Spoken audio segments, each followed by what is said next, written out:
Hello, I'm Fires, and this is episode 2 of my tutorial series for modding DayZ. As discussed in the last episode, this will be centered around retexturing clothing. If you're here from episode 1, welcome back.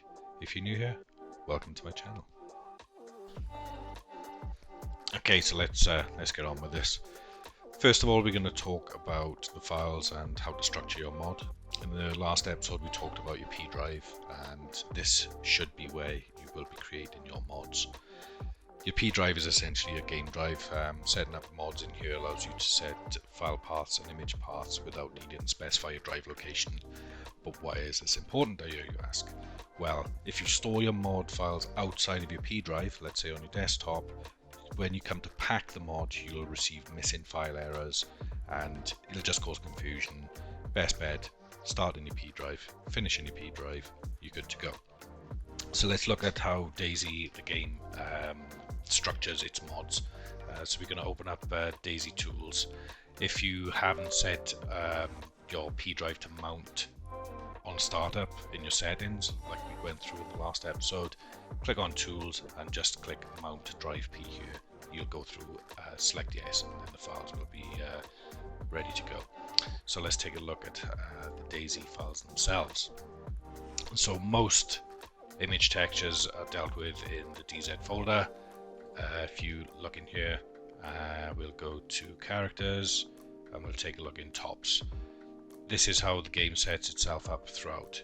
You'll have your model files and your Config.cpp in the root directory of the subject in hand. So in this case, tops is the root directory. You've got your models, your config, and a data folder. Data folder is where you'll find your image textures and your RV mats. If we look at the first three here, we have armband big A underscore co, armband big A underscore no HQ, and armband big A underscore SMDI. What are these files? Your underscore co is your colors, it's your diffuse essentially. It contains all the information for the look of your texture. If we have a quick look at that, you can see this is how it's set up. It's a white color and it has things like dirt, tears, and just general aesthetics of the item itself. If we have a look at the no HQ, this is your normal. You might hear it referred to as a no hawk, normal map, normal. This is essentially what it is. It's a cheap way of applying details to the model without the details actually being physically on the model. It enables you to have a lower poly count on your models, and you can add detail depending on the angle you look at it, the way the light's looking at it, shadows, things like that. It's a inexpensive way of adding detail to your model without physically the model having that detail applied to it. If we have a look at the SMDI or your roughness, this deals with lighting. So if you have a really light color, it's going to be super reflective. If you have a dark color, it's not going to be as reflective. It allows you to put texture on your image, on your texture files, on your model, and then depending on how the light hits it, it's going to react differently. General rule of thumb is it's going to be sort of red, pink, and you can also adjust the specular values in your RV mats, but that's a bit further down the line. Okay, so what we are going to do now is get our mod structure set up ready for our images and our config. So if we open a new window, go to our P drive, create a new folder, call it my new mod. Inside here, we're going to follow the same structure as the game does. We're going to have a data folder, which is going to contain our image files, and we need a config.cpp file. Now, if you go to my Discord, which is linked in the description, there is a DayZ tutorial section where you'll find all the assets that we use in this episode. I have in there a base config.cpp file, so we're going to take that and copy it into my new mod. So let's have a quick look at this.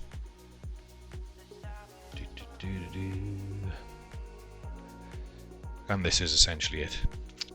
CFG patches and your class name is what it says in the comment. It's what your mod will be called. Use something short and descriptive about your mod. Required add-ons is the game version that's required for it. Set it at 0.1, it'll cover all bases. Required add-ons, this is used to call in the mods or parts of the game that you are going to be using. It's similar if you want to retexture some other clothing from a different mod, you would need to say that this is a required add-on to use your mod. CFG mods allows you to add different additional information. You can have, I don't know if you've noticed, if you go to a menu screen, the start menu, it'll list what mods are installed at the bottom right, and it'll have like little icons, links, things like that. This is what you can set up here, but for the purposes of today, we're just going to have the directory name, the name of the mod. You can chuck your name in, and we can go from there. So, how do you find out what required add-ons you need to retexture some clothing? We can go into the data folder for tops, open up the Config.cpp, and you can see here required add-ons is DZ characters. So we're going to need to copy that, and we'll keep the DZ data in there, but we need to add a comma on the end, enter, paste in there. We don't need to add an additional comma. When you add a comma at the end of particular lines, it's suggesting to the file that there's more to follow. So the last entry in your required add-ons doesn't need your comma. I need to rechange this because I called my mod my new mod. So I'm going to copy that, paste that in there. Here is the directory and the mod name. The author is going to be me, in your case is going to be you. Credits, this is just something you can add if someone has helped you out on a mod. It's just like a little nod, a little doff of the cap, so to speak, towards them. CFG vehicles, so this is where you are going to create your custom items. The description briefly explains it there. So if we take a look at the vanilla, you can see here CFG vehicles, class inventory base, and then class male torso inherits from inventory base. So inheritance is one way of getting around having to create your own items, and because we're going to be retexturing an item, all we need to do is inherit from that. So we want to look for the PCU jacket, so we're going to search PCUJ, find next. It was a PCU 5 jacket, wasn't it? Yeah. Okay, so this is our PCU jacket or tactical shirt. So this is the base the base class for these jackets. This deals with all the different interactable items with it, things like your inventory space, your damage, and if you look at the section below, it doesn't have half as much of the information, barely any of the information. This is because this is a base class, so you can set the display name, description name, what model it's using, what inventory slot it goes on the body, the type of item, and then you got your weight, your item size, etc, etc. This is going to be important to us as well. Hidden selections, these are selections in the model you can apply textures to. So as it suggests here, there's a camo ground, camo male, camo female. So camo ground is when the item is on the floor, camo male is if a male character is wearing it, female if a female character is wearing it. These are your RB mats that assign damage to the texture in particular states. So 1 being pristine, 0.699 being worn, damaged, badly damaged, and ruined. It's a bit more involved. We don't really need to go into that right now, but essentially what you have in here is by inheriting from the color base, which is our model here. It's hoodie color base, tactical shirt color base. We are inheriting all this information from this class, and then all we need to do then is apply our textures to it. So we can start by copying this.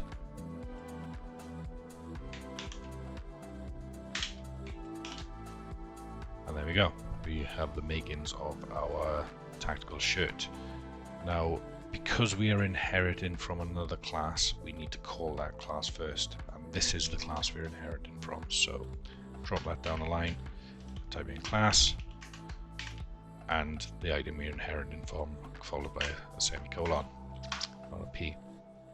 We need to give this a unique name, otherwise we're going to be overriding or prefixing the vanilla version of this. So let's call it my tactical shirt. Now I've got two camos for this, so we'll set up two classes here. So my tactical shirt, call it DS for Dark Splinter. We're going to copy that and add another one, and we're going to call this one my tactical shirt Hex, because it's a Hex camo that I've got. Now we can pinch some information from the base class and apply it to our own versions. These class names are going to be the items that we spawn in game. So when you come to look in game for the object, you're going to be looking for my tactical shirt or DS or Hex. But we want to change some information. So if we look at if we take the display name and the description, paste this under scope, we can call this tactical shirt Dark Splinter. And then we can change the description name, my Dark Splinter shirt. By doing this, we are overwriting the base game name and description here. If we weren't to put this in here, it would mirror the same as what the tactical shirt does in game. So it just gives us a bit more customization of it. Let's do the same for the one below. This one Hex, and we're going to say my Hex shirt. The reason we're doing two here is just to show you the inheritance of the color base version. We can do this multiple times. We can even create our own base version and inherit from our own base version, but that's something that you can look at further down the line. Now we need the image files. So if we look here, we've got PCU5 jacket, ground gray, gray, and gray. This ties into our hidden selections here. So the camo ground, when it's on the ground, is going to use the ground gray. The male is going to use that file, and the female is going to use that file. It's the same file, but we still need to reference it for the different player models. So we're going to go back now and take a look at the data files, and we want PCU5. So we are going to need gray and ground gray. So let's take a look. There's gray and ground gray. So we're going to copy them, take them into our data folder for ourselves. There we go. We're going to open this up in text view, and we're going to save this as a PNG file, which will allow us to edit it. As you can see, now we have two files. We'll do the same for the gray. Save as. Okay, we don't need these two PAA files now, and I would probably recommend renaming these to something different to what the game uses. So if you go for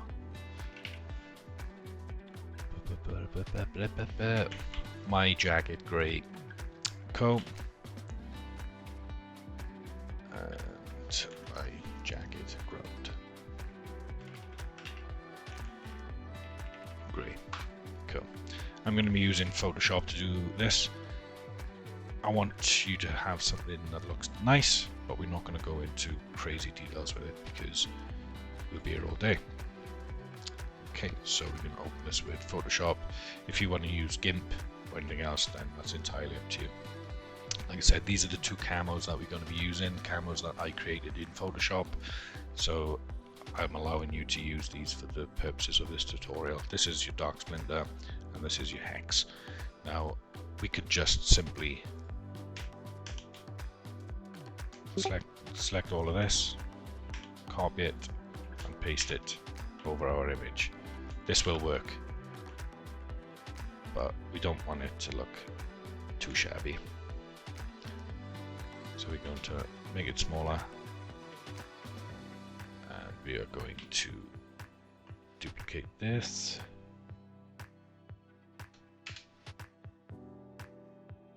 Now what I'm going to do is I'm going to flip this to try and get a smooth, even line between the two. There you go, just like that. We're going to merge these two layers together so we have a nice working one. Now you can see here there are different details. There's patches, there's zips, there's sewing marks and things like that. So we are going to cut up our image slightly. So we're going to leave the opacity of the texture off for the moment, and I'm just going to go in and I'm going to select certain parts of it that I want to not be affected. So things like the zip. So this is going to be quite rough. You can go into as much or as little detail as you want here. This is just a quick way of giving it something a little different. If we were to just leave the texture over the top of it, then the zip would have the texture on it, the patches would have the texture on it, so on. There's multiple ways of doing this. I'm just going to do it this way.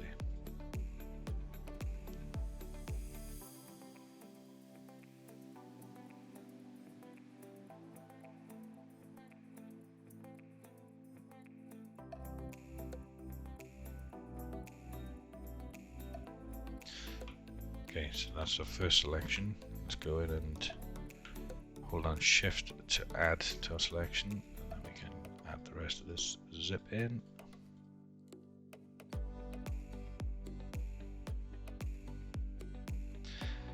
We want the texture to be applied anywhere where it should be, so we're gonna just hold on Alt to remove selection and draw around the outside of that.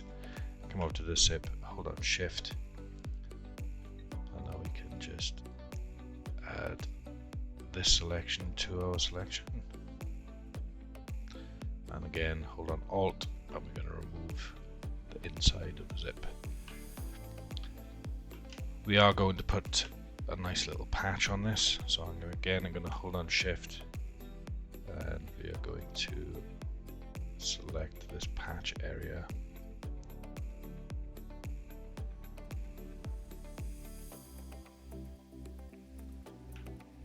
Do the same to the edge of it, and like so. The purpose of this is so that we can create a mask on our texture layer to not display anything. I need to tidy this up, so I'm going to press Alt and I'm going to unselect that bit there. Oop.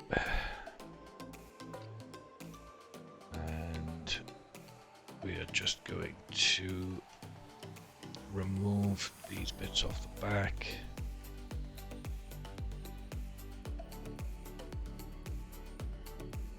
Again, we held down Shift to start making our selection. Any bits that look distorted or off the side aren't displayed on the file. It's the way the game wraps the image around the model. As you can see, there's like seams where it folds around. I'm going to take this section out.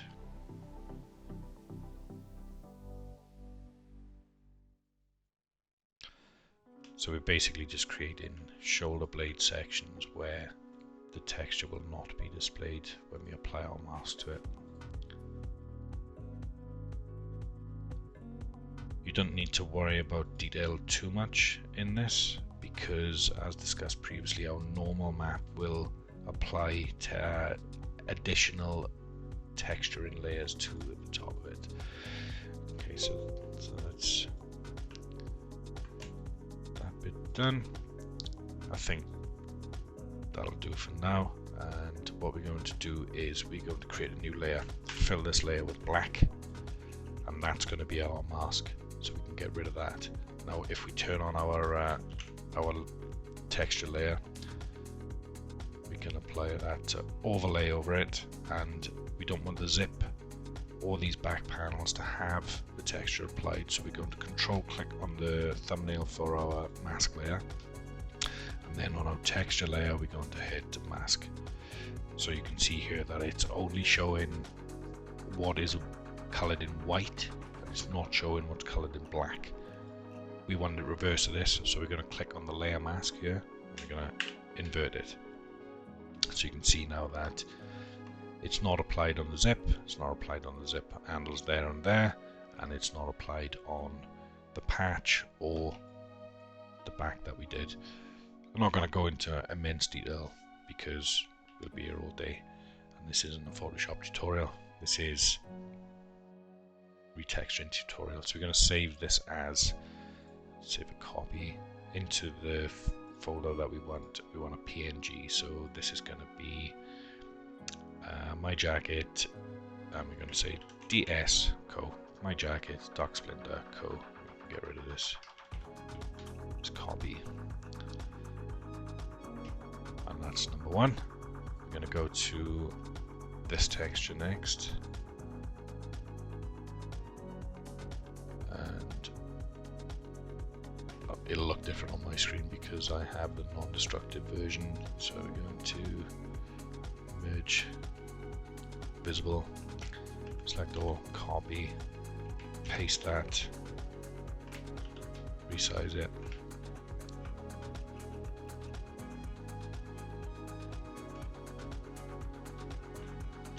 and duplicate this. This is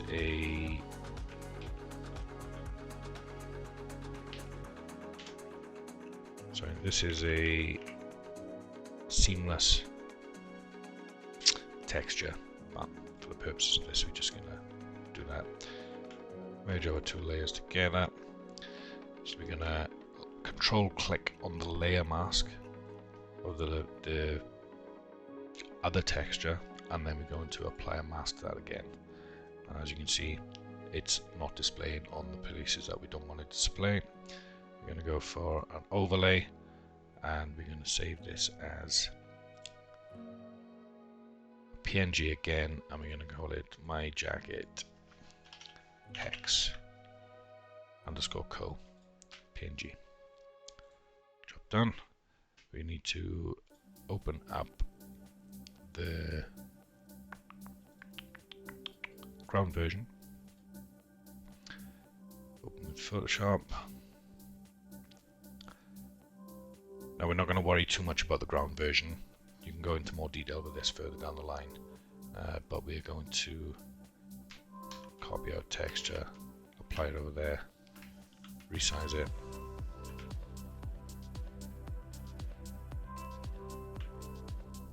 and just overlay it. Same again with our dark splinter camo, paste it over, resize it,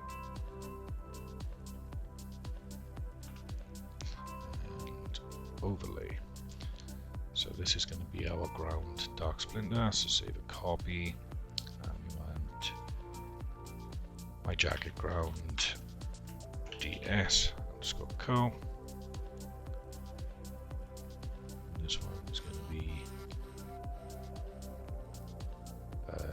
my jacket ground underscore hex underscore co. So there we have our images ready to apply to our config. So you can see here now this path doesn't include any drive letters, and this is why we're working from the P drive. We can specify the path location without directly adding a drive location. So if we go in here, we are going to need the ground version first, and we want dark splinter, so we're going to take this, copy it, and we're going to make sure not to remove the .paa on the end. My bad. We want the whole path. So we want up to the drive letter, and we want to keep the PAA, and that's the path to our file. Do the same for the actual jacket as well. So we copy that, /paste, copy, and we're going to drop it in there. This is exactly the same for the male and the female, so we can just drop this in the third line, and then do the same for the hex version. And what we're just going to do is we'll copy an extra one, and then we're going to copy these two lines, we're going to paste over these two lines, and we're going to change the DS to hex. With the grey, grab with the jacket on the floor, we're going to copy that line, and we are going to change DS to hex. Just like that. So we're going to save our Config.cpp. There's a couple of things to note here. Scope, there's 3 scopes, 0, 1, and 2. 0 is usually things like buildings, or things that won't spawn. If you're creating a base class, you'd have the scope 0, and then your actual spawnable items would be scope 2. Scope 1, my mistake, is static objects, things that would be like buildings, or if you were to create your own buildings, you might use scope 1 in order to have them non-interactable, so they wouldn't be things that were picked up. And then scope 2 would be your interactable items, clothing, food, weapons, and so on and so forth. Now, if we have a look at our folders here, there's a couple here we don't need, and that's the jacket ground grey and the jacket grey, so we can delete them. What we need to do now is convert these files into PAA files. You can just open with text view, but this is where we're going to start using some of our tools. So if we go to image to PAA, we want to go to the source directory, which is our P drive, and my new mod, whatever you've called it, data, and OK, and there we go. It's listed the files in there that can be converted, and we just click process files. You can see in the background it's processing them files, and that's done. We can remove our PNG files because we can always reconvert them back in to a PNG from the PAA, and it'll keep the file sizes down in your mod, so you're not taking up too much space. Now, when it comes to your image texture files, I'd always keep it layered. If you see here, we've got our base layer, our mask layer, and then our camos that have been masked. Always save these as a PSD so that you can return to them. You're basically creating a non-destructive version of the image files rather than flattening it, saving it. Then you've destroyed the layer hierarchy of the file, meaning if you want to go back in, you're going to have to start again with your masking and things like that. So always save a non-destructive version of it. So my jacket, we'll call this camo.psd, and then we do the same for the ground. So we save that. We call this camo. So you can always return to this file afterwards and edit it should you want to. Okay. So recap. What we have here, we have our new mod. We've given it a class name, which is what we want it to be called. We've told it the required version, the required add-ons that are needed in order to load these textures. CFG mods, a bit more information about it, tells people who's created it, any credits you want to add, if you want to add any pictures and things like that. CFG vehicles is your interactable items, and we have inherited from the tactical shirt color base. We've created our own class name, our own new version of this shirt with our unique class name, and it's inherited from the color base version. We've changed the display name and the description name, and we've told it where our textures are, and in this case, as I said, camo ground, camo male, camo female. This is our camo ground, camo male, camo female. We've done that twice, so we can save that file. Okay, so now it's time to move on to the next part, which is going to be packing our mod into a PBO.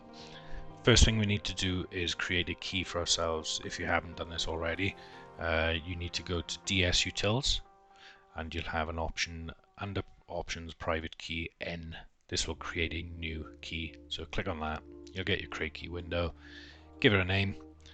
In this case, we're going to call it my key. We're going to put the destination in the P drive. Wherever you want to put it is entirely up to you, and we want to use this authority to sign files.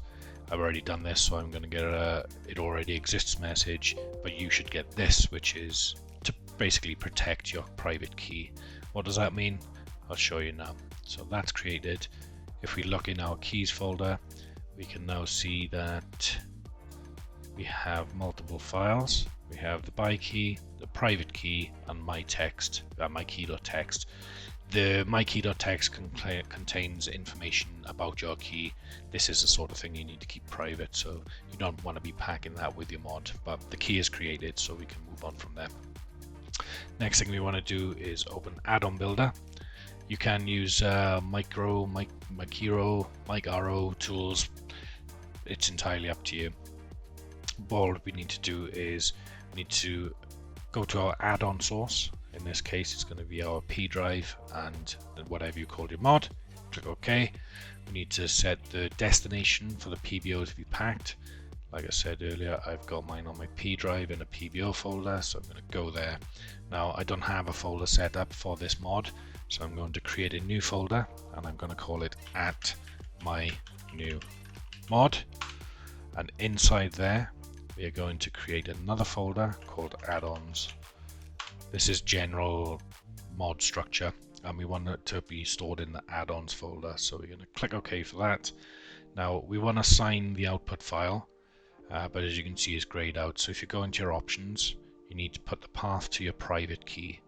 So if I go to my P drive, my keys, there's my private key there, open. Just going to put my path to project file as P. We want to click OK on that, and now you can see it's not grayed out. We want to assign the output file, so we can click on pack, and there we have it, build successful. You can look at the logs, and if you find any problems it'll tell you in the logs, but for now our mod is signed. So if we go into our PBO folder, look for @my new mod. In the add-ons folder, you can see there my new mod. You need to add a key to this. Now if we look at another one of my mods, has the add-ons folder with the mod PBO and the by sign for it, but in the root folder there's a keys folder. We need our key to be in here for the service or yourself to use it. So if we go back to where we've put our keys, in the P folder, and we copy the by key, go back to our mod, create a new folder, call it keys, and paste it in there, and that's your mod complete now, ready for posting. If you use micro tools, whatever you want to call it, this should be done automatically. Okay, now we can move on to the next step, which is publishing our mod. There is a way of testing this without publishing the mod, but we can go into that in the next episode. And you want to go back to your Daisy tools, go to publisher, and now you can create a new workshop item. As the option says here, these are ones I've created previously, so we're going to call it my new mod, or whatever it is yours is going to be called. And then the visibility, you want to set to public. In this case, I'm going to set it to private. We can add some tags to it, so we can say it's a character, equipment. This will make more sense as you go on. It's just a tag for the Steam Workshop. You can put the mod content in, so if we go to our PBO folder, find our mod, select OK, it'll tell you the mod content structure seems to be valid and it's signed. That's good news. Description, you can put whatever you want in here. You can use hypertext, links, all sorts in here. So we're just going to give it a basic description. Here is my new mod. And then we can change the image if we want to. So like here I have a designed image for a different mod, so we'll just use that for now. Agree with the Steam Works license. If you're worried about this, you could go and click ahead on the Steamworks license and check it out yourself. But then essentially all you're doing is clicking on publish. That's going to publish content to the Steam Workshop.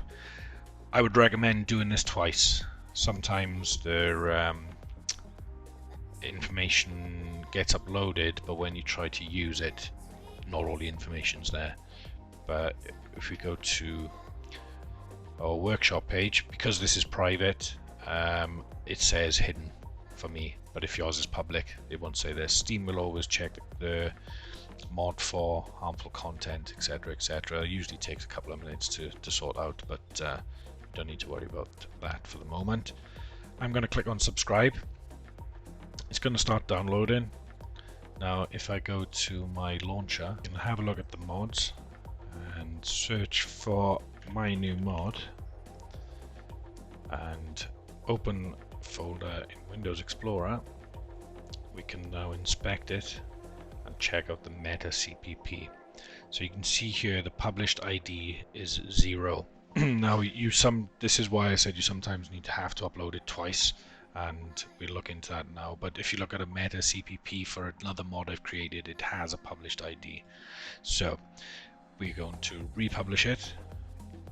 So as you can see now, it says that the mod isn't being checked anymore. But we look at our publisher, because we've created a new workshop item, it will be listed here. So if you need to update your mod in future, you can just select one that's already been published, edit it as required. In this case, we're just going to use the base mod and update again.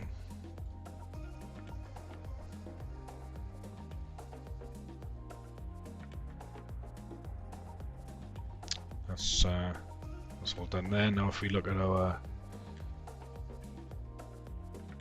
launcher, let's look for my new mod, and if you click on repair, it's going to force it to update again. So now if we look at our meta CPP, it's been modified, yes, and there it is, our published ID. So that's now published, available to download, subscribe, and use on any server. If we look into the mod again, you can see the key is in there. Everything is signed as it should be, and you can, if you've got a server set up, you'll be able to use things like Omega Manager to add this. If you're using Nitrado, then you'll need to upload the mod folder to your FTP.